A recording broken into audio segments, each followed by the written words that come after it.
అపోస్తల కార్యముల గ్రంథం 28వ అధ్యాయం. మేము తప్పించుకొనిన తరువాత ఆ ద్వీపము మెలిత్తే అని తెలుసుకొంటిమి. అనాగరికులగు ఆ ద్వీపవాసులు మాకు చేసిన ఉపకారం ఇంతంత కాదు. ఎలాగనగా అప్పుడు వర్షము కురియుచు చలిగా ఉన్నందున వారు నిప్పు రాజబెట్టి మమ్మును అందరిని చేర్చుకొనిరి. అప్పుడు పౌలు మోపెడు పుల్లలేరి నిప్పుల మీద వేయగా ఒక సర్పము కాకకు బయటకు వచ్చి అతని చెయ్యి పట్టెను. ఆ ద్వీపవాసులు ఆ జంతువు అతని చేతిని వ్రేలాడుట చూచినప్పుడు నిశ్చయముగా ఈ మనుష్యుడు నరహంతకుడు, ఇతడు సముద్రము నుండి తప్పించుకొనినను న్యాయమాతనిని బ్రతుకనీయదని తమలో తాము చెప్పుకొనిరి. అతడైతే ఆ విష జంతువును అగ్నిలో జాడించి వేసి ఏ హానియు పొందలేదు. వారతని శరీరము వాచునో లేక అతడు అకస్మాత్తుగా పడి చచ్చునో అని కనిపెట్టుచుండిరి. చాలాసేపు కనిపెట్టుచుండిన తరువాత అతనికి ఏ హానియు కలగకుండుట చూచి ఆ అభిప్రాయము మాని ఇతడొక దేవత అని చెప్పసాగిరి. పొప్లి అను ఒకడు ఆ ద్వీపములో ముఖ్యుడు. అతనికి ఆ ప్రాంతములో భూములుండెను. అతడు మమ్మును చేర్చుకొని 3 దినములు స్నేహభావముతో ఆతిథ్యమిచ్చెను. అతడు పొప్లి యొక్క తండ్రి జ్వరము చేతను రక్తభేది చేతను బాధపడుచు పండుకొని ఉండెను. పౌలు అతని యొద్దకు వెళ్ళి ప్రార్థన చేసి అతని మీద చేతులుంచి స్వస్థపరిచెను. ఇది చూచి ఆ ద్వీపములో ఉన్న కడమ రోగులు కూడా వచ్చి స్వస్థత పొందిరి.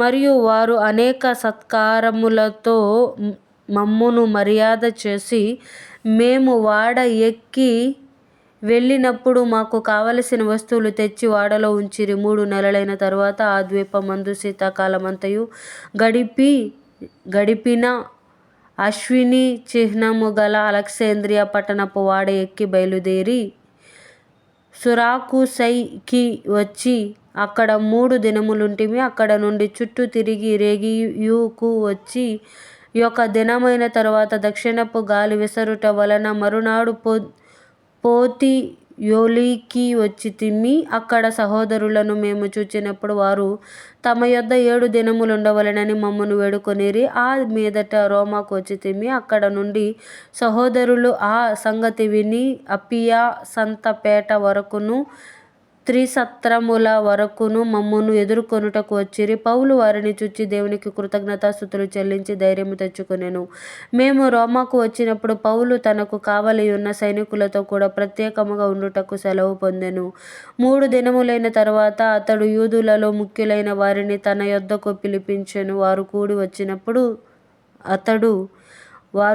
వచ్చినప్పుడు అతడు, సహోదరులారా, నేను మన ప్రజలకైనను పితరుల ఆచారములకైనను ప్రతికూలమైనది ఏదియూ చేయకపోయినను యెరూషలేములో నుండి రోమీయుల చేతికి నేను ఖైదీగా అప్పగింపబడితిని.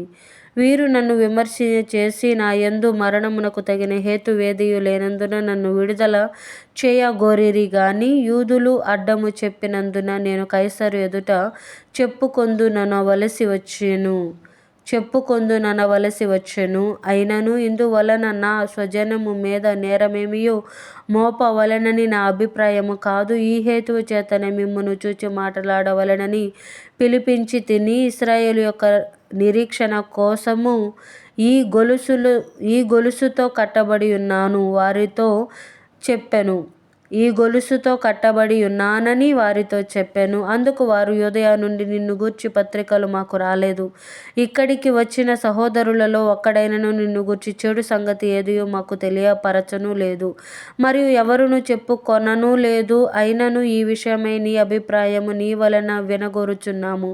ఈ మతభేదమును గూర్చి అంతటా ఆక్షేపణ చేయుచున్నారు. ఇంత మట్టుకు మాకు తెలియుననిరి.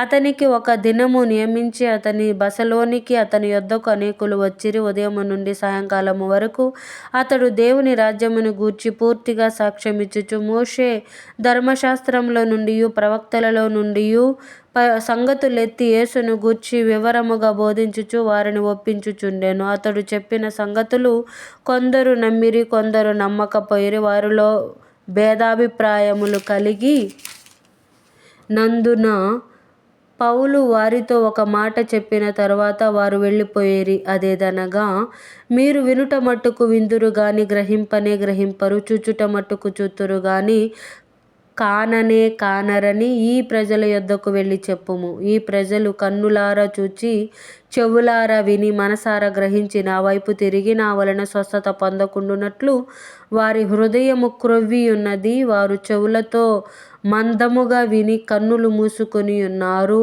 అని పరిశుద్ధాత్మ యెషయా ప్రవక్త ద్వారా మీ పితరులతో చెప్పిన మాట సరియే. కాబట్టి దేవుని వలననైనా ఈ రక్షణ అన్యజనుల యొద్దకు పంపబడి యున్నదని మీరు తెలుసుకొందురు గాక. వారు దాన్ని విందురు. పౌలు 2 సంవత్సరములు పూర్తిగా తన అద్దె ఇంట కాపురముండి తన యొద్దకు వచ్చు వారినందరినీ సన్మానించి ఏ ఆటంకమును లేక పూర్ణ ధైర్యముతో దేవుని రాజ్యమును గూర్చి ప్రకటించుచు ప్రభువైన యేసు క్రీస్తును గూర్చిన సంగతులు బోధించుచు ఉండెను.